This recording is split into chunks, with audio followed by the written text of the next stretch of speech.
నమస్తే, అందరికీ స్వాగతం. నా పేరు తరుణ్. మా ఏసీఏ ఛానల్కు స్వాగతం, సుస్వాగతం. ఈరోజు మన వీడియోలో చుక్క కూర ఎలా పండించుకోవాలో మా చందన్య వివరిస్తాడు. నమస్తే, నా పేరు Chandu. Welcome to our ACA channel. ఈరోజు వీడియోలో చుక్క కూరను ఎలా పండించాలో చెప్పబోతున్నాను. ఇప్పుడు మనకు కావాల్సింది సాయిల్ మిక్చర్. ముందు వీడియోలో చూశారు కదా ఫ్రెండ్స్, సాయిల్ మిక్చర్ ఎలా తయారు చేశారో అదేవిధంగా నేను ఒక కంటైనర్లో సాయిల్ మిక్చర్ తీసుకున్నాను. చూశారు కదా ఫ్రెండ్స్, ఈ విధంగా సాయిల్ మిక్చర్ కంటైనర్ను తీసుకున్నాను. ఇప్పుడు మనం విత్తనాలు వేసుకుందాం.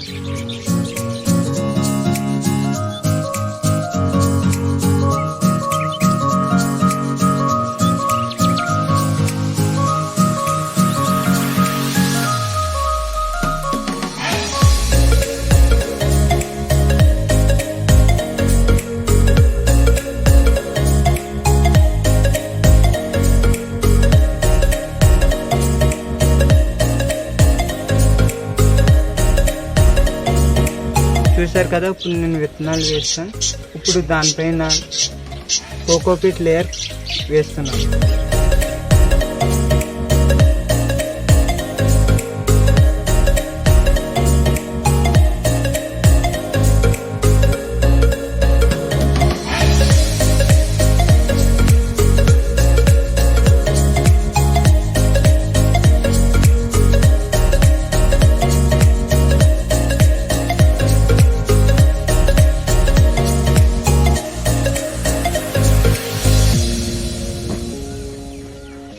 చూసారు కదా ఫ్రెండ్స్, కోకోపీట్ లేయర్ ఎలా వేసాము.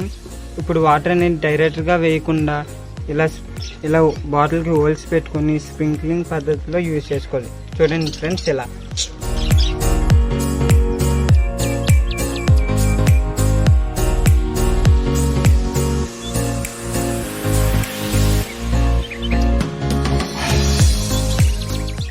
చూసారు కదా ఫ్రెండ్స్, ఇలా రోజుకోసారి వాటరింగ్ చేయాలన్నమాట.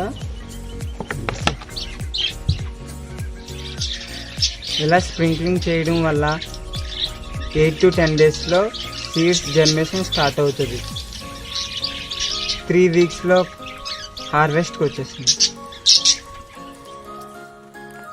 నమస్తే, కంటైనర్లో చుక్కకూర విత్తనాలు ఎలా వేసుకోవాలో చూసారు కదా ఫ్రెండ్స్. ఈరోజు మా గార్డెన్లో పెంచిన చుక్కకూరను మీకు చూపెట్టబోతున్నాం. ఇదిగోండి, ఇది చూసారు కదా ఫ్రెండ్స్, ఏ విధంగా మేము చుక్కకూరను పండించుకున్నామో. ఇప్పుడు ఈ చుక్కకూరను హార్వెస్టింగ్ ఎలా చేయాలో చూపించబోతున్నాను.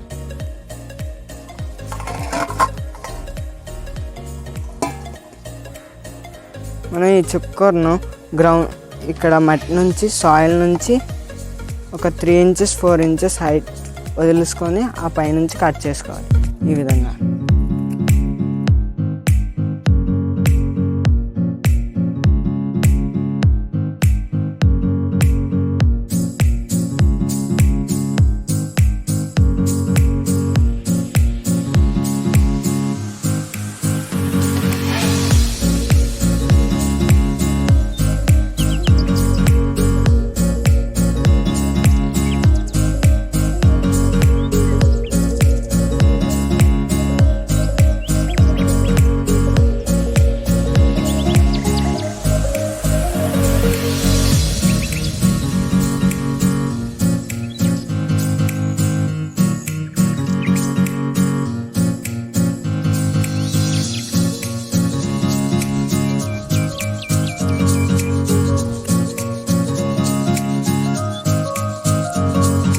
చుక్కకూర అనేది మనకి 3 weeks తర్వాత హార్వెస్టింగ్కి వచ్చాక ఈ విధంగా మనం కట్ చేసుకుంటాం.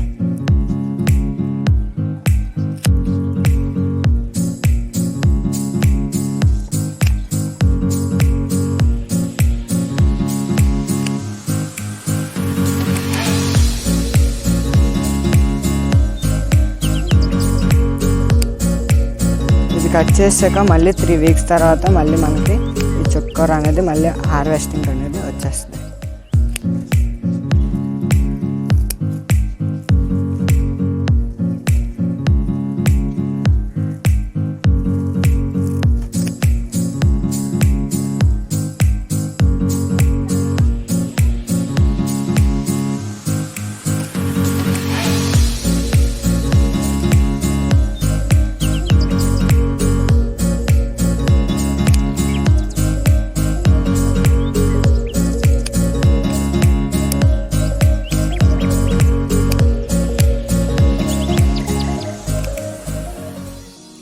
చూసారు కదా ఫ్రెండ్స్,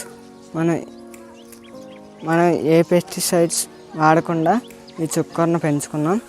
మన టెర్రస్ పైన ఇలాంటి హెల్దీ చుక్కకూరను పెంచుకోవచ్చు. చూసారు కదా ఫ్రెండ్స్, మనం ఎంత హెల్దీగా చుక్కకూరను పెంచుకున్నామో. ఇప్పుడు నేను ఈ రెండో కంటైనర్లో చుక్కకూరను హార్వెస్ట్ చేయట్లేదు. ఎందుకంటే మనకి ఇక్కడ చూసినట్లయితే ఫ్లవరింగ్ అనేది కనబడుతుంది. ఈ ఫ్లవరింగ్ అనేది ప్లక్ చేసుకొని ఈ విధంగా ప్లక్ చేసుకొని ఇదిగోండి ఫ్రెండ్స్, చూసారు కదా ఫ్రెండ్స్, ఈ విధంగా మనం ఈ ఫ్లవరింగ్ అనేది కట్ చేసుకొని మళ్ళీ ఇది ఎండబెట్టుకొని మళ్ళీ మనం ఇంకొక కంటైనర్లోకి విత్తనాలు అనేది యూజ్ చేసుకోవచ్చు. చూసారు కదా ఫ్రెండ్స్, చుక్కకూరని ఏ విధంగా పెంచుకున్నామో. సో మన మేడ మీద ఆర్గానిక్ చుక్కకూర ఈ విధంగా పెంచుకోవచ్చు. Thank you. అందరికీ సాయిరామ్. గో గ్రీన్, జై హింద్.